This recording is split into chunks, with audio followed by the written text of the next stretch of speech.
20 minute में 20 बड़ी खबरों का।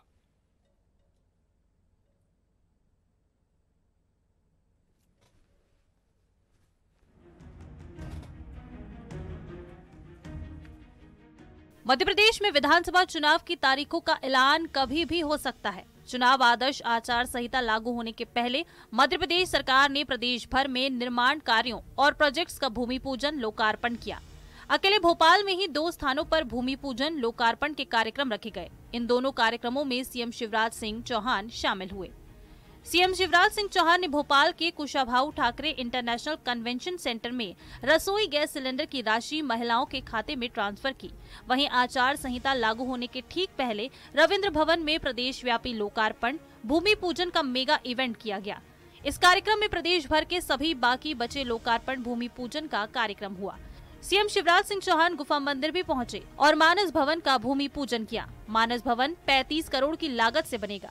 साथ ही 566 करोड़ के विकास कामों का तोहफा भी दिया गया। सीएम शिवराज ने इस मौके पर भोपाल में गुफा लोक बनाने का ऐलान किया। वहीं एक दूसरे कार्यक्रम में सीएम शिवराज ने सिंगल क्लिक के माध्यम से लाडली बहनों के खातों में गैस रिफिल योजना की 2019 करोड़ की राशि का ट्रांसफर किया।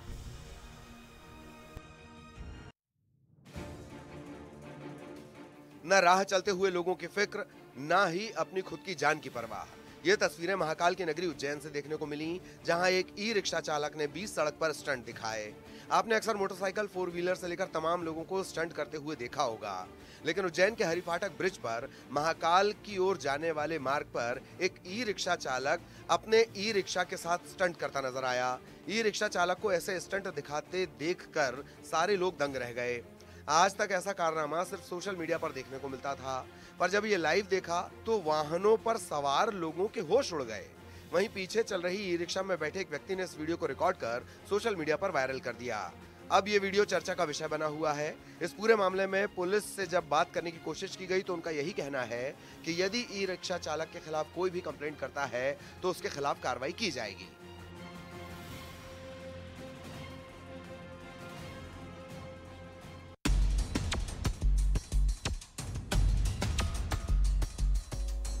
अस्पतालों में लगातार बढ़ रही मरीजों की संख्या इस बात की तस्दीक करती है कि डेंगू किस तरह से प्रदेश के लोगों को अपनी चपेट में ले रहा है। लगातार मौसम में बदलाव होने के कारण मौसमी बीमारियों ने डेरा जमा लिया है। इसी कड़ी में मध्य प्रदेश के ग्वालियर में इन दिनों डेंगू के मरीजों में लगातार इजाफा हो रहा है।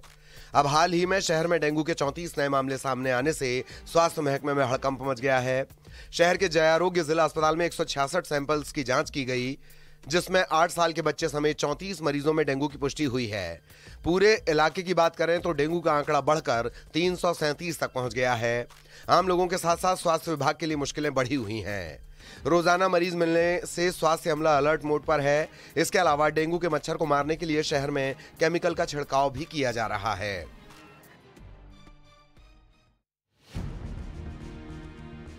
बलरामपुर जिला मुख्यालय होकर गुजरने वाली NH 343 की सड़क गड्ढे में तब्दील हो चुकी है। वहीं गड्ढे में बरसात के पानी भर जाने की वजह से सड़क हादसे भी हो रहे हैं। छोटे बड़े वाहन चालकों के साथ साथ राहगीरों को भी दिक्कतों का सामना करना पड़ रहा है। आप तस्वीरों में साफ तौर पर देख सकते हैं कि बलरामपुर मुख्यालय से होकर गुजरने वाली NH 343 की ये सड़क बदहाल हो चुकी है। बलरामपुर कलेक्टर बंगला से लेकर कलेक्टर ऑफिस तक सड़क पूरी गड्ढे में तब्दील हो गई है, जिसकी वजह से प्रतिदिन वाहन चालकों के साथ साथ राहगीरों को भी दिक्कतों का सामना करना पड़ रहा है। वहीं गड्ढे में बरसात का पानी भरे होने की वजह से लोग हादसे का शिकार भी हो रहे हैं। इसी सड़क से प्रतिदिन जिले के कलेक्टर और जिले के तमाम बड़े अधिकारी कर्मचारी होकर गुजरते हैं, लेकिन इस और किसी का कोई ध्यान नहीं जाता। वहीं इस पर जब बलरामपुर कलेक्टर से बातचीत की गई तो उन्होंने बताया कि बरसात की वजह से सड़क खराब हुई है और बरसात खुलते ही सड़क की मरम्मतीकरण का कार्य किया जाएगा।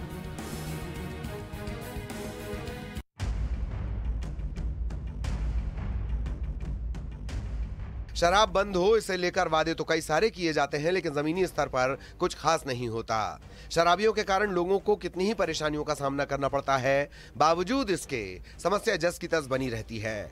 अब बलौदा बाजार में अवैध शराब की बिक्री को लेकर महिलाएं खुद सड़कों पर उतर आई हैं। बलौदा बाजार में अवैध शराब की बिक्री पर रोक लगाने के लिए महिलाओं ने सिमगा थाने के बाहर जमकर प्रदर्शन किया। प्रदर्शनकारी महिलाओं का कहना है कि चोरहा नवगवा इलाके में बीते कई सालों से अवैध तरीके से शराब की बिक्री चोरी छिपे की जा रही है। इसके चलते आए दिन घरों से बहू बेटियों का निकलना मुश्किल हो गया है। तो वहीं गांव में शराब पीकर आए दिन शौहदे हंगामा करते हैं, जिससे बच्चों का भविष्य खराब होने का डर गांव वालों को सताने लगा है। गांव के लोगों और महिलाओं के इस प्रदर्शन पर अब क्या एक्शन लिया जाता है, वो आने वाला वक्त बताएगा। हर रोज की तरह ही सड़क पर लोग आना जाना कर रहे थे, सब कुछ ठीक था। तभी अचानक से सड़क पर 45 हाथियों का झुंड एकदम से सामने आ गया। जब तक कोई कुछ समझ पाता तब तक हाथियों ने आधी सड़क पर अपना कब्जा कर लिया था।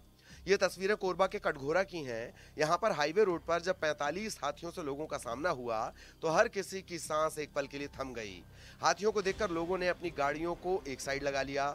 45 हाथियों का झुंड जंगल से निकलकर हाईवे पर पहुंच गया, जिससे हाईवे पर भगदड़ मच गई। हाईवे से गुजर रहे गाड़ी वालों ने सड़क के दोनों तरफ गाड़ी खड़ी कर हाथियों के झुंड के निकलने का इंतजार किया, लेकिन हाथियों का झुंड काफी देर तक हाईवे पर जमा रहा। इसके चलते हाईवे पूरी तरह से आधे घंटे के लिए बंद हो गया। बाद में हाथियों का झुंड वहां से हटा, तब कहीं जाकर गाड़ियां वहां से गुजर सकीं। आपको बता दें, प्रदेश के कई जिलों में इन दिनों हाथियों का मूवमेंट देखा जा रहा है, जिससे आम लोगों की परेशानियां बढ़ गई हैं।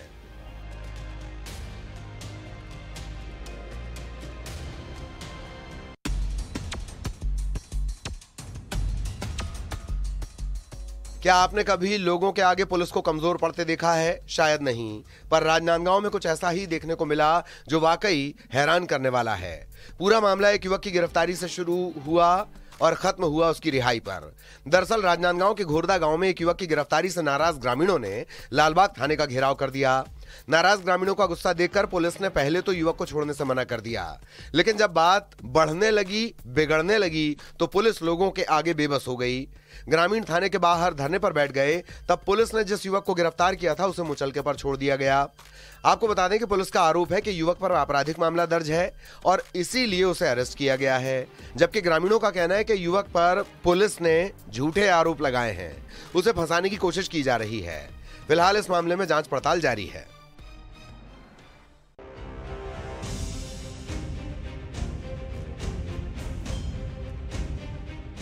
ये नजारा देखकर आपको ये लग रहा होगा कि ये किसी जंगल का है, तो आप यहाँ गलत हैं, क्योंकि ये तस्वीरें छत्तीसगढ़ के महासमुंद के पिथौरा वन परिक्षेत्र की हैं।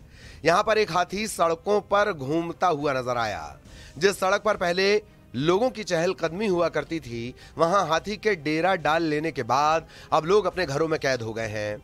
पिथौरा वन परिक्षेत्र से हाथियों के रिहायशी इलाके में घुसने की घटनाएं लगातार जारी हैं। कभी हाथी किसी फसल को नुकसान पहुंचाता है, तो कभी किसी रहवासी के घर को। गांव में हाथियों के आने से जहां लोग डरे सहमे हैं और अपने ही घरों से निकलने से डर रहे हैं, वहीं वन विभाग की नाकामी के चलते लोगों का गुस्सा अब वन विभाग पर फूटने लगा है। तस्वीरें खैरखोटा गांव की हैं, जहां पिथौरा वन परिक्षेत्र से निकला यह हाथी गांव की गलियों में दौड़ रहा है, जिससे लोगों में दहशत का माहौल है। वन विभाग ने जरूर लोगों को हिदायत दी है कि वो हाथी से दूर रहें, लेकिन हाथी आए